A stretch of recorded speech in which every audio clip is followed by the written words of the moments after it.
بسم الله الرحمن الرحيم، والصلاة والسلام على أشرف الخلق سيدنا محمد عليه أفضل الصلاة والسلام. أعزائي المتابعين، أهلا وسهلا بحضراتكم. أتمنى تكونوا بخير وبصحة وفي سعادة. معكم إسلام صقر. فيديو النهاردة بعنوان معركة الوعي، وفي الفيديو ده هعرض لحضراتكم بعض الأمثلة والمعلومات عشان تعرفوا أصل الحكاية. أعزائي المتابعين، فضلا وليس أمرا، ما تنسوش عمل لايك للفيديو واتركوا تعليق برأيكم مهما كان، واعملوا شير للفيديو ليعرف غيركم ويستفيد، وأخيرا شرفوني بالاشتراك في القناة. تابعوني لنهاية الفيديو عشان نعرف أصل الحكاية. فاصل ونواصل. جاهزين يا رجاله؟ جاهزين يا فندم. الله اكبر. تعالوا احكي لكم قصة استراتيجية مصرية وحرب عقول. تعالوا نفهم ليه إصرار السيسي على تحديث قواته البحرية لتصبح البحرية المصرية من أقوى الجيوش عالميا.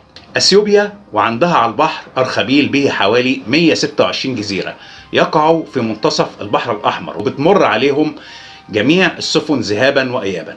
المهم، إسرائيل راحت اشترت جزيرتين من اثيوبيا وعملت عليهم مطارات وحطت عليهم طائرات F-16 وهليكوبتر واجهزه رادار وتصنت على قمه جبل في الجزيره لرصد تتبع حركه السفن من قناه السويس الى مضيق باب المندب.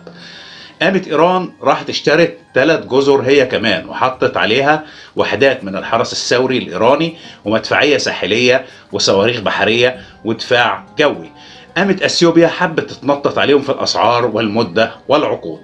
قاموا مسخنين عليها الشعب علشان الجزء اللي موازي للبحر ينفصل، وفعلا حصلوا بقى اسمه اريتريا. وايران واسرائيل عاملين مزاد لمين يساعد اريتريا اكتر علشان يستفيد اكتر، وبكده اصبح منتصف البحر الاحمر شبكة رصد كبيرة لاي حد هيعدي، وفي ظهرهم الاسطول الامريكي والاسطول البريطاني في باب المندب. طب كفاية على كده؟ لا لسه، ده كمان كان في جزر حنيش اليمنية في نص باب المندب بالظبط، ومفيش سمكة تقدر تعدي من البحر الأحمر إلا لما تعدي ما بين جزر حنيش. يبقى يعمل إيه أصحاب الخطط والمؤامرات؟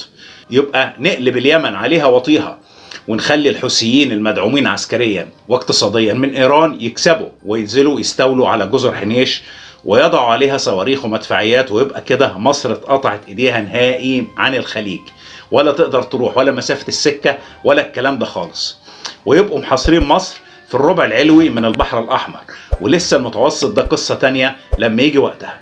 المهم، مصر والسعودية والخليج بقوا في ورطة، بس في الحقيقة ما سكتوش. وباتفاق مصري سعودي البحرية المصرية ركبت جزر فرسان ال3 اللي قصاد جزر دلهوج بالظبط، عشان ما يجيش حد بعد 20 سنة يقول لك الجزر دي بتاعتنا ومصر بعتها للسعودية زي ما حصل. ومعاها الكوفرت الشبحي ولانشات صواريخ وشوية حاجات كده مفيش داعي لذكرها. طب خلاص كده؟ لا طبعا.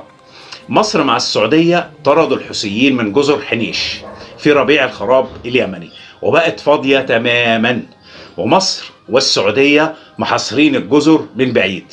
طيب بس كده؟ لا طبعا، اتقل تاخد حاجة نظيفة. مصر راحت لأريتريا واتفقت وخلصت بناء قاعدة عسكرية في جزيرة نورة بأرخبيل دلهوك، وبقى اللي جايين يحاصرونا هم اللي بقوا محاصرين.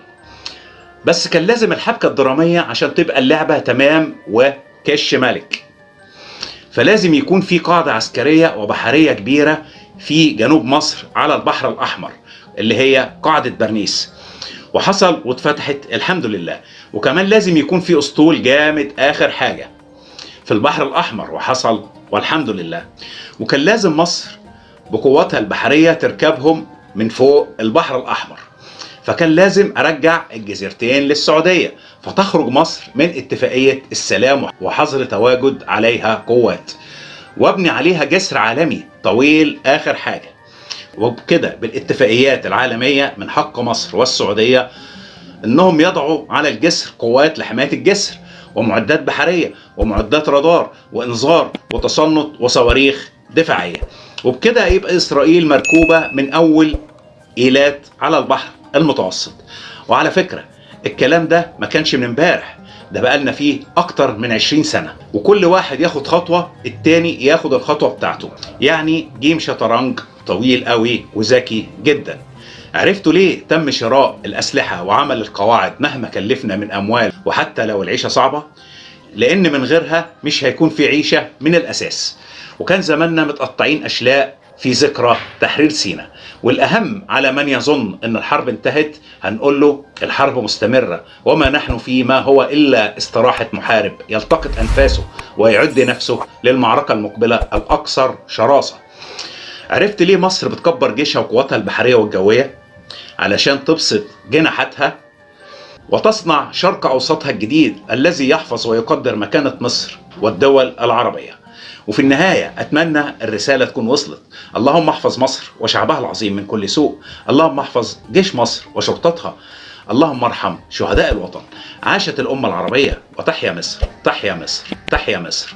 أترككم في رعاية الله وأمنه، والسلام عليكم ورحمة الله وبركاته.